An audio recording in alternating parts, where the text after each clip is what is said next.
مجید میں اللہ تعالیٰ قیامت تک کا ہر پیغام دے دیا ہے۔ قیامت تک کے آنے والے تمام مسائل کا جواب اللہ تعالیٰ نے قرآن مجید میں دے دیا ہے۔ اب ہم جب ہمارا جو سلسلہ چل رہا ہے وہ اللہ کے نیک بندوں کے تعلق سے چل رہا ہے کہ اللہ کے وہ نیک بندے جنہیں اللہ تعالیٰ چن لیتا ہے۔ مودی صاحب نے کرام اللہ تعالیٰ انبیاء کرام علیہ السلام کو مبعوث فرماتا ہے تو ویسے ہی اپنے نیک بندوں کو اللہ تعالیٰ چن لیتا ہے اور ان کو جو مقام عطا فرماتا ہے، جیسا کہ کہا جاتا ہے کہ جو اللہ کے نبی ہے، انبیاء ہے، پہلے اللہ تعالیٰ انہیں عہدہ عطا فرماتا ہے، یعنی نبی بناتا ہے، اس کے بعد انہیں مشقت میں ڈالتا ہے، اس کے بعد انہیں آزمائش میں ڈالتا ہے اور پھر وہ آزمائش میں کھڑے اترتے ہیں۔ اللہ والوں کا معاملہ تھوڑا مختلف ہوتا ہے، پہلے اللہ تعالیٰ انہیں آزمائش میں ڈالتا ہے، مشقت میں ڈالتا ہے اور اس کے بعد انہیں عہدہ عطا فرماتا ہے۔ نبی اور ولی میں یہ فرق ہوتا ہے۔ اب اس کے بعد پھر ہم جو دیکھتے ہیں کہ جو آیت مبارکہ آج میں نے تلاوت کی، اس میں اللہ تعالیٰ ہمیں ایک پیغام دے رہا ہے کہ ان الذین آمنوا، کہ اے ایمان والو، یعنی گویا کہ ہم ایمان لائے، جو ایمان لایا، ان الذین آمنوا وعملوا الصالحات، کہ صرف ایمان کافی نہیں، اس کے ساتھ عمل صالح کی بھی ضرورت ہے، یعنی نیک اعمال کی بھی ضرورت ہے۔ اگر تمہارے پاس ایمان بھی ہے اور عمل صالح بھی ہے، یعنی نیک اعمال بھی ہے، تو اب اللہ تعالیٰ فرما رہا ہے کہ اولئک ہم خیر البریہ، فرما رہا ہے یعنی اللہ تعالیٰ کے کم و بیش 18,000 مخلوقات ہیں، اس میں ملائکہ بھی آتے ہیں، اس میں دیگر جیسے مخلوقات بھی آتے ہیں، ملائکہ بھی آتے ہیں۔ اللہ تعالیٰ فرما رہا ہے وہ تمام مخلوقات میں تم بہتر ہو جاتے ہو۔ اولئک ہم خیر البریہ، یعنی اگر تمہارے پاس ایمان بھی ہے، عمل صالح بھی ہے، تو گویا کہ تمام مخلوقات میں تم بہتر ہو گئے۔ وجہ کہ تمہارے پاس ایمان اور عمل صالح، تو وہ جن کے پاس ایمان بھی ہوتا ہے اور عمل صالح بھی ہوتا ہے، وہ جیسے اللہ تعالیٰ ان کا مقام بلند کرتا ہے، یعنی دیگر مخلوقات میں اللہ تعالیٰ انہیں بہتر بنا دیتا ہے، اللہ تعالیٰ ان کا مقام بلند فرما دیتا ہے۔ اب اس کے بعد پھر انہیں اللہ تعالیٰ آزمائش میں ڈالتا ہے۔ اللہ کے جو نیک بندے ہوتے ہیں، اللہ تعالیٰ ان کا امتحان لیتا ہے، کیونکہ آپ اور ہم دیکھتے ہیں کہ جس طرح ایک فوجی کو تیار ہونے سے پہلے، میدان جنگ میں جانے سے پہلے اسے تربیت دی جاتی ہے، اسے مشق کرایا جاتا ہے، مشقت میں ڈالا جاتا ہے، اس کے بعد جب وہ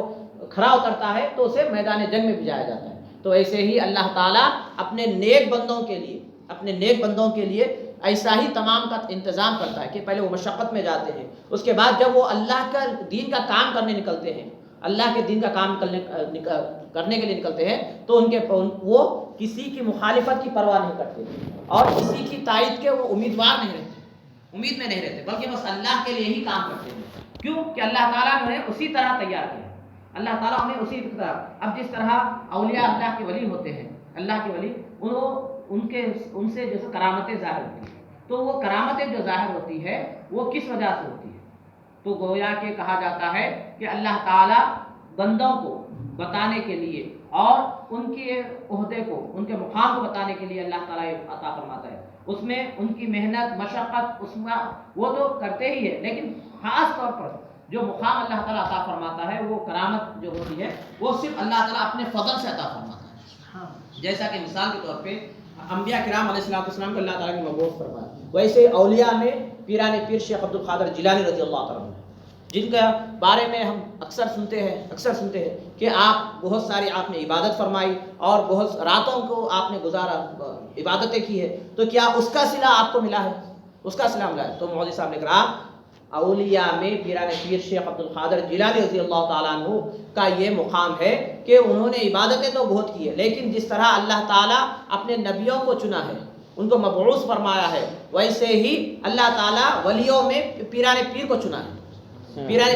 ہے، مقام نبی کا بہت بڑا ہے، بہت اونچا ہے، لیکن جیسا کہ اور پھر اس کے بعد نبی کیا کرتے ہیں؟ تو نبی دین تبلیغ کا کام کرتے ہیں، لا الہ الا اللہ کی تعلیم دیتے ہیں، اور اللہ والے کیا کرتے ہیں؟ اللہ والے ان کے اس کام کو آگے بڑھاتے ہیں۔ جس طرح آقا دو جہاں صلی اللہ علیہ وسلم نے یہاں پر ہدایت کا درخت لگا دیا، اہدنا الصراط المستقیم کا درخت لگا دیا، اب وہ درخت لگ چکا ہے، اس کو جو پانی دیتے ہیں یہ ولی ہوتے ہیں، اولیاء۔ پھل کھانے والے ہم ہیں، ہم پھل کھانے والے، لیکن اس کو جو اس درخت کو جو ضرورت ہوتی ہے پانی کی، اس کو سیراب جو کرتے ہیں وہ اللہ کے نیک بندے، اللہ کے ولی ہوتے ہیں، وہ محنت اور مشقت کرتے ہیں، اور پھر اس کے بعد وہ جو محنت کرتے ہیں اس کا فائدہ امت کو ہوتا ہے، اس کا فائدہ امت کو. جیسا کہ جب سرکار دو عالم صلی اللہ علیہ وسلم سے پوچھا گیا کہ یا رسول اللہ صلی اللہ علیہ وسلم اللہ کے ولی کو کیسے پہچانے, اللہ کے ولی کو کیسے پہچانے, تو سرکار دو عالم صلی اللہ علیہ وسلم نے فرمایا کہ تم جسے دیکھنے کے بعد تمہیں اگر اللہ یاد آ جائے تو سمجھ جاؤ کہ اللہ کا ولی. تو گویا کہ بات یہ سمجھ میں آ رہی ہے, ہم جیسے غافل, ہم جیسے جن کا دل مردہ ہو چکا ہے, وہ بھی اگر اللہ والوں کو دیکھے تو ہمارے زبان پہ بھی ذکر جاری ہو جاتا ہے. تو گویا کہ ہمارے جیسے غافل اور مردہ دل اللہ کے ولی کو دیکھ کر جب زبان پہ ذکر جاری ہو جائے تو وہ ہمارے لیے خیر ہو جاتا ہے, ہمارے لیے خیر کا معاملہ ہو جاتا ہے, ہمارے لیے خیر کا معاملہ. تو اللہ کے ولی وہ ہوتے. اب پیران پیر شیخ عبد القادر جیلانی رضی اللہ تعالیٰ عنہ, جو بعد میں تو آپ کا مقام بہت بلند ہے, لیکن غور کیجئے کہ ایک امت پر, ایک شہر کے قوم پر اللہ پیران پیر کا کیا اللہ تعالیٰ نے جو بتا دیا کہ اللہ کے ولی کہ سے امت کو کیا فائدہ ہوتا ہے, اللہ کے بندوں کو کیا فائدہ ہوتا ہے. روایتوں میں آتا ہے کہ جب آپ کی پیدائش ہوئی, جب آپ کی پیدائش ہوئی اس وقت معاملہ کیا تھا کہ اس وقت 30 شعبان تھی, شعبان کی 30 تھی یا رمضان کی 30 تھی, شعبان کی 29 تھی, شعبان کی 29 تھی. تو اس وقت معاملہ یہ ہوا کہ لوگ صبح میں اٹھ کر جو لوگ ایک دوسرے سے پوچھنے لگے, کیونکہ اس وقت نہ تو فون کا دور تھا, نہ تو جیسے بات اس طرح پھیلنے کا انٹرنیٹ کا دور تھا, کچھ بھی نہیں تھا. معاملہ کیا تھا کہ لوگ شام میں سو جاتے, صبح میں اٹھ کے معلومات کرتے, صبح میں بھوکے رہتے معلوم کرتے کہ مفتی صاحب کیا فتویٰ دیے, مفتی صاحب کے پاس سے جواب کیا آیا. اگر مفتی صاحب کا فتویٰ آ گیا اور اس وقت زیراکس وغیرہ بھی نہیں تھی کہ بات پھیلنے کے لیے, ایک پیپر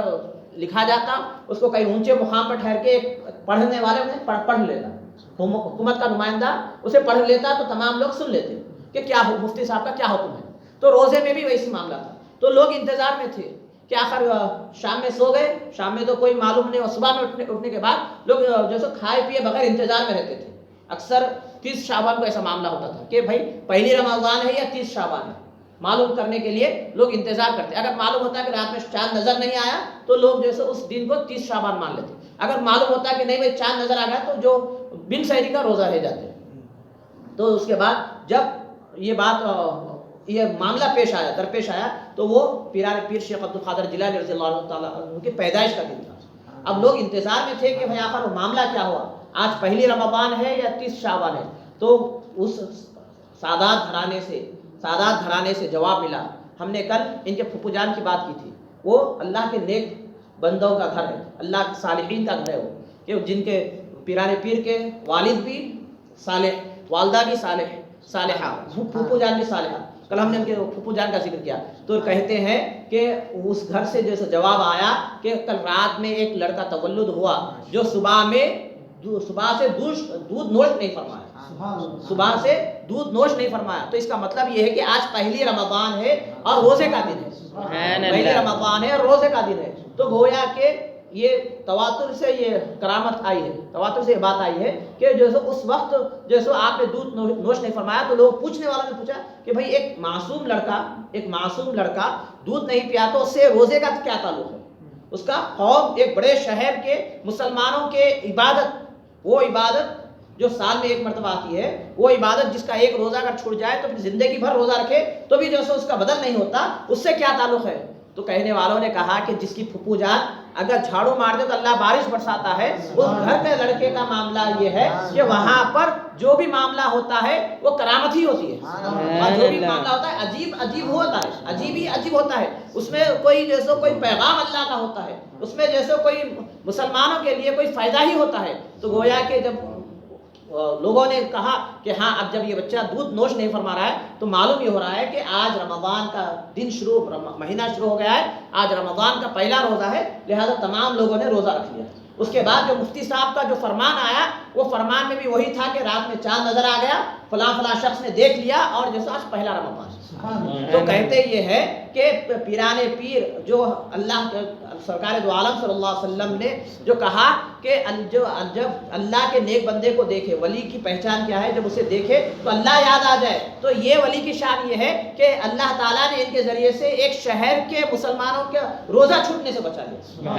بہت سارے لوگوں لوگوں کا روزہ چھوڑنے کو بتایا، بلکہ اللہ تعالیٰ یہ بتا رہا تھا کہ جیسے اب یہ جو لڑکا تولد ہوا ہے یہ اللہ کے وہ ولی ہوں گے جن کا قدم تمام اولیاء کے خاندوں پر ہوگا. اللہ تعالیٰ پہلے بتا دیا. اور پھر اس کے بعد جو میں نے کہا کہ جس طرح انبیاء کو اللہ تعالیٰ نے مبعوث فرمایا ویسے ہی ولیوں میں ان کو چن لیا. اس لیے میں کہا کہ یہ جو کرامت ظاہر ہوئی ہے، کوئی آپ جب تک نہ کوئی نماز پڑھے تھے، نہ تو کلمہ پڑھے تھے، نہ تو کوئی جیسے آپ نے عمل صالح کیا تھا، بلکہ اللہ تعالیٰ یہ بتا رہا تھا کہ جیسے یہ جو ولی ہے ان کو اللہ تعالیٰ نے پہلے ہی سے چن لیا ولایت کے لیے، پہلے ہی سے چن لیا ولایت کے لیے. اور جیسے پھر ان سے یہ جب کرامت ظاہر ہوئی تو گویا کہ ایک قوم، ایک شہر کے مسلمانوں کا روزہ بچ گیا، اور اس سے یہ اعلان ہو گیا کہ جو صالح لوگ جو ہوتے ہیں، اللہ کا جو نیک بندوں کا جو گھرانہ ہوتا ہے، ان کے معاملات ہر معاملے میں امت کے لیے ایک پیغام ہوتا ہے اور پھر ایک خیر ہی خیر ہوتا ہے، خیر ہی خیر ہوتا ہے. تو پیران پیر کی آمد ہی